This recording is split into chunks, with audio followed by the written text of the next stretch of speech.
তাৰপিছত আজি আমি ক্লাছ 10ৰ প্ৰথম চেপ্টাৰ এ লেটাৰ টু গডৰ থুলমূল অসমীয়া যিটো সাৰাংশ সেইটো মই তোমালোকক কৈ দিছোঁ, সেইটো বুজিবলৈ চেষ্টা কৰিবা। যে লেঞ্চ' কোন আছিল? লেঞ্চ' আছিল এজন খেতিয়ক। কি খেতিয়ক? যে কৰ্ণ মানে কি? মাকৈ খেতিয়ক। যে লেঞ্চই এটা উপত্যকাত অকলে থাকে, অৰ্থাৎ কেৱল মাত্ৰ লেঞ্চৰ পৰিয়ালটোহে আছে সেই উপত্যকাটোত, আৰু সেই উপত্যকাটোৰ এখন চাপৰ পাহাৰৰ ওপৰত লেঞ্চৰ ঘৰ। আৰু সেই লেঞ্চই থকা ঠাইখিনিৰ পৰা তলত থকা গোটেই উপত্যকাটো, নদী বা লেঞ্চৰ কৰ্ণফিল্ডখন সুন্দৰকৈ দেখা পায়। গতিকে সেই সময়ত লেঞ্চৰ যিখন ফিল্ডখন অত্যন্ত ধুনীয়া হৈছে, ফুলবিলাক একদম ফুলি জকমকী দিছে। কিন্তু এই খেতিখিনিৰ কাৰণে এজাক ডাঙৰ বৰষুণ লাগে, আৰু ডাঙৰ বৰষুণ যদি নহয়ও সৰু বৰষুণ হ'লেও লাগে। গতিকে লেঞ্চই আশা কৰে যে একজাক বৰষুণ আহক, আৰু সেই আশাৰেই লেঞ্চই গোটেই ৰাতিপুৱা কি কৰে?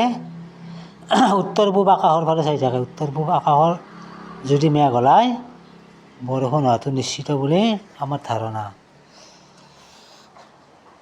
গতিকে লেঞ্চৰ যিকেইটা ডাঙৰ ল'ৰাকেইটাই কি কৰি আছে? খেতি পথাৰত কাম কৰি আছে। আৰু সৰু কেইটাই কি কৰি আছে? যে ঘৰৰ কাষতে খেলি আছে। আৰু লেঞ্চৰ ৱাইফ তিৰোতাজনে কি কৰি আছে? যে দুপৰীয়াৰ খানা বনাই আছে। ঠিক খানা খোৱাৰ সময়তে লেঞ্চই কি কৰিলে? এটা ভৱিষ্যতবাণী কৰিলে। আৰু ভৱিষ্যতবাণীটো কি? যে আজি বৰষুণ হ'ব। আৰু এই ভৱিষ্যতবাণীটো কৰাৰ আঁৰত কি আছে? যে লেঞ্চই উত্তৰ পূব আকাশত কি দেখা পাইছে? যে উত্তৰ পূব আকাশত ক'লা মেঘৰ পাহাৰ দেখা পাইছে। আৰু সেই তাৰ পৰাই লেঞ্চই গম পাইছে যে বৰষুণ হ'ব। আৰু হৈ লেঞ্চৰ সেই ভৱিষ্যতবাণী সঁচা হ'ল। বতাহজাক প্ৰথমে ফ্ৰেছ, অৰ্থাৎ একদম নিৰ্মল বতাহজাক আহিল। তাৰপিছত কি হ'ল? বৰষুণ দিবলৈ আৰম্ভ কৰিলে। আৰু বৰষুণ দিয়াৰ আনন্দতে লেঞ্চই কি কৰিলে? যে কোনো কাৰণ নথকাকৈ সেই বৰষুণত তিতিবলৈ বাহিৰলৈ ওলাই গ'ল আনন্দতে। লেঞ্চৰ মতে এই যিবিলাক বৰষুণৰ টোপাল, এই বৰষুণৰ টোপালবিলাক কি? যে মুদ্ৰা বা খুচুৰা পইচা। তাৰে ডাঙৰ ডাঙৰ টোপালবিলাকক লেঞ্চই কি কৈছে? 10 চেণ্ট বুলি কৈছে। আৰু সৰুবিলাকক কি বুলি কৈছে? 5 চেণ্ট। যে হঠাৎ এই লেঞ্চৰ যি আনন্দ, এই আনন্দত চেঁচা পানী ঢালিল। কেনেকৈ? যে এই বৰষুণ জাকৰ লগত কি আহিল? একজাক শক্তিশালী বতাহ আহিল। আৰু শক্তিশালী বতাহ অকলে আহাৰ লগত কাক লৈ আহিছে? শিলাবৃষ্টি, যিটোক আমি হেলষ্টন বুলি কওঁ। লেঞ্চই আশা কৰিছিল যে এইখিনি অতি সোনকালেই পাৰ হ'ব, কিন্তু লেঞ্চৰ সেই আশাটো পূৰণ নহ'ল। সম্পূৰ্ণ প্ৰায় 1 ঘণ্টা ধৰি কি কৰিলে? যে এই শিলাবৃষ্টি হ'ল। আৰু শিলাবৃষ্টিৰ ফলত এই গোটেই উপত্যকাটো কেনেকৈ দেখা হ'ল? যদি আমি নিমখ ছটিয়াই থোৱা সম্পূৰ্ণ বগা হৈ পৰিল। লেঞ্চৰ সৰু ল'ৰাকেইটাই কি কৰিছে? বাহিৰত বৰষুণত সেই যিবিলাক ওপৰৰ পৰা পৰে শিল, সেই শিল বুটলিছে। যেতিয়া বৰষুণজাক বন্ধ হ'ল, লেঞ্চই খেতি পথাৰলৈ গ'ল। আৰু কি দেখা পালে? যে লেঞ্চৰ খেতি পথাৰখন একেবাৰে সম্পূৰ্ণৰূপে ধ্বংস হৈ গৈছে। কোনো এডাল গছতে ফুলো নাই, আনকি পাতো নাই। গতিকে লেঞ্চই ল'ৰাকেইটাক কি ক'লে? যে এই বছৰ তেওঁলোকৰ অৱস্থা একেবাৰে বেয়া। অৰ্থাৎ তেওঁলোকে কি কৰিব? লঘোণত থাকিব লাগিব। খাবলৈ তেওঁলোকৰ যিহেতু শস্য কমপ্লিট শেষেই হ'ল, গতিকে তেওঁলোকে কি কৰিব? লঘোণ কাটিব লাগিব। গতিকে লেঞ্চৰ অত্যন্ত দুখ। আৰু আনকি সিদিনা ৰাতিটোও লেঞ্চৰ দুখতে গ'ল। তাৰপিছত লেঞ্চৰ মনত এটা সৰু আশাই দেখা দিলে। যে সেই আশাটো কি? যে সেই উপত্যকাটোত লেঞ্চক সহায় কৰা আন কোনো মানুহেই নাই, যিহেতু এটাই পৰিয়াল। গতিকে লেঞ্চই কি আশা কৰিলে? যে ভগৱানৰ পৰা সহায়। আৰু সেই কথাটো লেঞ্চৰ বিবেকত খেলাৰ পিছত কি কৰিলে লেঞ্চই সিদ্ধান্ত ল'লে যে লেঞ্চই তেওঁৰ এই অৱস্থাৰ বিষয়ে ভগৱানলৈ এখন চিঠি লিখিব। আৰু নেক্সট সপ্তাহত কি কৰিলে যে গধূলি লেঞ্চই এখন চিঠি লিখিবলৈ আৰম্ভ কৰিলে। আৰু চিঠিখনত কি লিখিলে লেঞ্চই যে তেওঁৰ যি খেতি সেই খেতিডৰা অহা বছৰ আৰু পুনৰ সেই খেতিৰ শস্য হোৱালৈকে তেওঁলোকৰ পৰিয়ালটো চলিবলৈ 100 পেচেজৰ দৰকাৰ, 100 পেচেজৰ দৰকাৰ।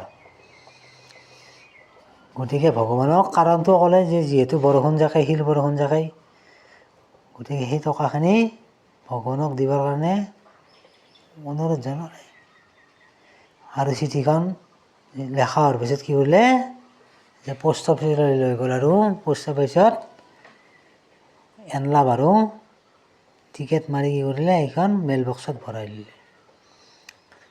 মেইল বক্সত ভৰাই দিয়াৰ লগে লগে যেতিয়া তাৰ যিজন পোষ্টমেন পিয়ন বা ডাকোৱাল, সেই ডাকোৱালজনে যেতিয়া চিঠিখন খুলিলে তাতে লেঞ্চৰ চিঠিখন পাই মানুহজনে কি কৰিলে হাঁহিবলৈ আৰম্ভ কৰিলে।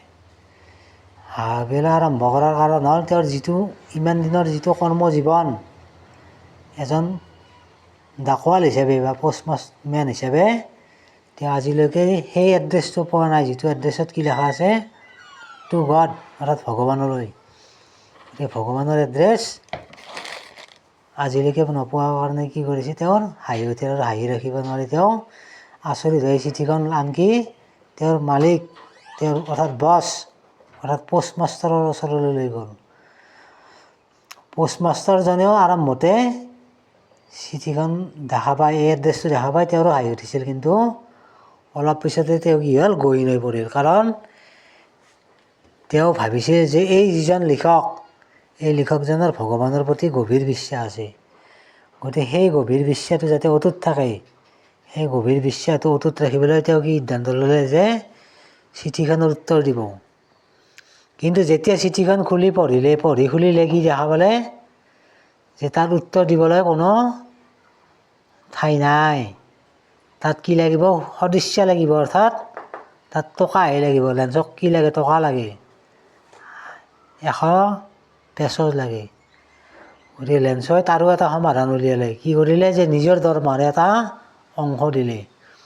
তাৰোপৰি সেই পোষ্ট অফিচত কাম কৰা যিবিলাক কৰ্মচাৰী, সেই কৰ্মচাৰীবিলাকৰ পৰাও দান বৰঙণি অলপ সংগ্ৰহ কৰিলে। লগতে তেওঁৰ যিবোৰ বন্ধু আছে সেই বন্ধুবিলাককো সেই চিঠিখন দেখুৱাই তেওঁলোকক দয়া কৰিবলৈ অনুৰোধ কৰাত তেওঁলোকক কিবা কিবি দিলে। কিন্তু লেঞ্চই বিচৰা আশাই সম্পূৰ্ণ 100 পেচেজ তেওঁ যোগাৰ কৰিব নোৱাৰিলে। তাৰপিছত যিয়ে নহওক সেইখিনি টকা কি কৰিলে লেঞ্চই এটা কামত ভৰাই তেওঁ সেই কেৱল গড বুলি এটা চহী কৰি চিঠিখন ৰাখি দিলে। পিছৰ সপ্তাহৰ ৰবিবাৰে আগতকৈ বেছি সোনকালে লেঞ্চই কি কৰিলে চিঠিৰ খবৰ ল'বলৈ গ'ল। আৰু খবৰ ল'বলৈ যোৱাত এই পোষ্ট মাষ্টাৰজনে নিজৰ হাতেৰেই লেঞ্চৰ হাতত চিঠিখন তুলি দিলে। কাৰণ তেওঁ ভাবিছিল যে তেওঁ ইমান দিনে যি কষ্ট কৰিলে, যি মহান কাৰ্যটো কৰিলে, অৰ্থাৎ বিভিন্ন মানুহৰ পৰা যি টকাখিনি সংগ্ৰহ কৰিলে, তাৰ পৰিণতি হিচাপে এই লেঞ্চই সেই টকাখিনি পাই কেনেকুৱা আচৰণ কৰে বা তাৰ যিটো সন্তুষ্টি সেই কাৰ্যৰ, সেই সন্তুষ্টি ল'বৰ কাৰণে নিজৰ হাতেৰেই চিঠিখন দিছিল। কিন্তু চিঠিখন পাই লেঞ্চই অলপো আচৰিত অনুভৱ কৰা নাছিল। কাৰণ লেঞ্চৰ এইটো বিশ্বাস আছিল যে তেওঁক ভগৱানে টকাখিনি দিবই। তাৰপিছত তেওঁ কি কৰিলে সেই পোষ্ট অফিচৰ ভিতৰতে টকাখিনি গণিলে। আৰু গণি কি পালে, তেতিয়াও বিচৰা সম্পূৰ্ণ টকাখিনি নাই। অৰ্থাৎ 100 পেচৰ জাগাত কিমান আছে, মাত্ৰ 70 পেচহে আছে। গতিকে এই কথাত তেওঁৰ কি হ'ল, খং উঠিল। খং উঠাৰ পিছত তেওঁ খঙতে কি কৰিলে, পুনৰ আৰু কাগজ আৰু কলম কিনি লৈ আৰু এখন চিঠি লিখিলে। লিখি তাতে আৰু এটা টিকেট মাৰি পুনৰ সেই মেইল বক্সত ভৰাই দিলে। লেঞ্চই মনতে ভাবিছিল যে ভগৱানে কি কৰে, ভগৱানে কেতিয়াও ভুল নকৰে। যিহেতু ভগৱানে ভুল নকৰে, বা ভগৱানৰ টকা পইচাৰো অভাৱ নাই, গতিকে টকা পইচাৰো অভাৱ নাই, ভুলো নকৰা এজন মানুহ। গতিকে সেই ভগৱানে কি কৰে, কোনোদিন বিচৰা টকাখিনি নিদিয়াকৈ নাথাকে। তাৰপিছত যেতিয়া লেঞ্চে গুচি গ'ল, চিঠিখন পঢ়ে পষ্টমাষ্টাৰজনে কি কৰিলে, পুনৰ চিঠিখন উলিয়াই আনিলে আৰু উলিয়াই আনি পঢ়িলে। আৰু তাতে কি লেখা আছে যে ভগৱান, যে মোক বাকী যিখিনি মোৰ টকা, সেই ৰৈ যোৱা টকাখিনি মোক লাগিব, এইটো অত্যন্ত দৰকাৰী। কিন্তু এই টকাখিনি এইবাৰ যাতে এই পোষ্ট অফিচৰ বা এই ডাকঘৰটো যাতে নপঠায়, কাৰণ এই পোষ্ট অফিচৰ কাম কৰা যিকেইজন মানুহ কৰ্মচাৰী, এই কৰ্মচাৰী কেইজন কি চোৰৰ দল, ডকাইতৰ দল, অপৰাধীৰ দল, এনেকৈ কৈ তেওঁ পুনৰ লেঞ্চ বুলি লিখি সমাপ্ত কৰিলে। এইখিনিয়ে মূল কথা।